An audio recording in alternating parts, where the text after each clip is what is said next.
Assalamualaikum warahmatullahi wabarakatuh. Pada mata kuliah belajar dan pembelajaran kali ini, kami dari kelompok 2 akan mempresentasikan materi tentang teori belajar kognitivisme. Nah, sebelum itu, saya akan memperkenalkan anggota kelompok kami, yaitu Arnalin, Rahmawati, Nur Fauzia Jaladade, dan saya sendiri Pramitasari Nur Islamia. Nah, pada materi teori kognitivisme kali ini, kami mengangkat 5 pokok bahasan utama.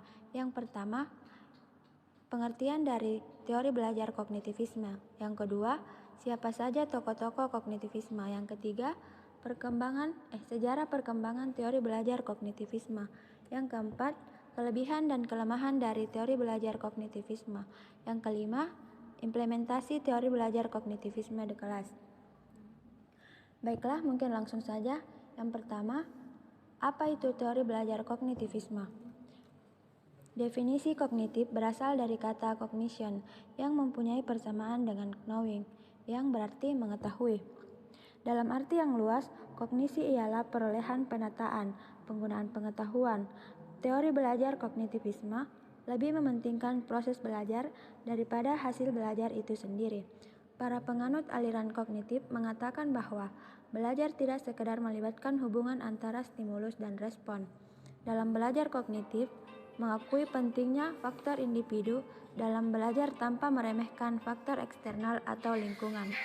Teori ini pun mengenal konsep bahwa belajar ialah hasil interaksi yang terus-menerus antara individu dan lingkungannya. Selanjutnya, tokoh-tokoh pencetus teori belajar kognitivisme.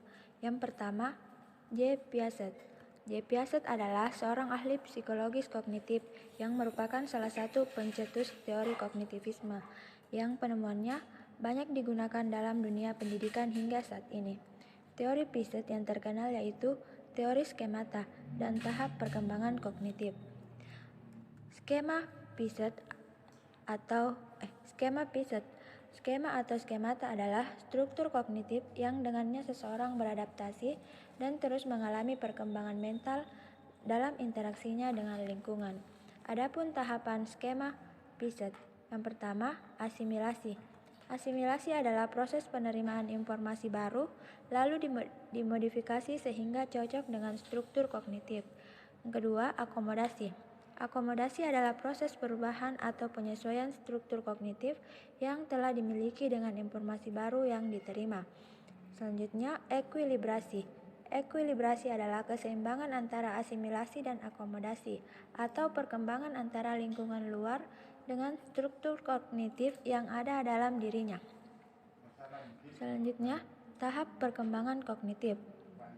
Pertama, tahap sensorimotor yang berlangsung dari usia 0 sampai 2 tahun. Yang kedua, tahap pre-operasional dari usia 2 sampai 7 atau 8 tahun. Yang ketiga, tahap operasional konkret, yaitu dari usia 7 atau 8 sampai 11 atau 12 tahun. Yang keempat, tahap operasional formal dari usia 11 tahun ke atas. Yang kedua, Jerome Bruner. Jerome Bruner terkenal dengan free discovery learning, yaitu proses belajarnya dilakukan dengan pencarian pengetahuan secara aktif oleh siswa dalam pembelajarannya. Artinya, belajar akan berjalan dengan baik jika guru memberikan kesempatan kepada siswa untuk menemukan suatu konsep, teori, aturan, atau pemahaman melalui contoh-contoh yang dijumpai dalam kehidupannya. Adapun tahap kognitif Bruner. Yang pertama, tahap enaktif. Kedua, tahap ikonik. Ketiga, tahap simbolik. Tahap enaktif adalah usaha untuk mengenali dan memahami lingkungan dengan observasi. Tahap ikonik yaitu melihat dunia melalui gambar-gambar dan visualisasi verbal. Yang ketiga, tahap simbolik, yaitu siswa mempunyai gagasan-gagasan abstrak yang banyak dipengaruhi oleh bahasa dan logika dan penggunaan simbol. Yang ketiga, David Ausubel, yang terkenal dengan meaningful learning.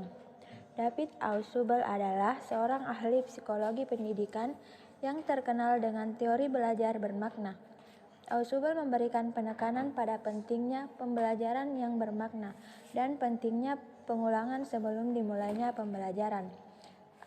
Adapun teori belajar bermakna adalah penyajian materi yang dapat mengaitkan informasi baru yang diterima dengan konsep-konsep relevan yang terdapat dalam struktur kognitif yang dimilikinya. Adapun tahapan dari teori belajar bermakna yang pertama, pengaturan awal, yang kedua, diferensiasi progresif, yang ketiga, belajar superordinate, yang keempat, penyesuaian integratif, yang kelima, konsolidasi.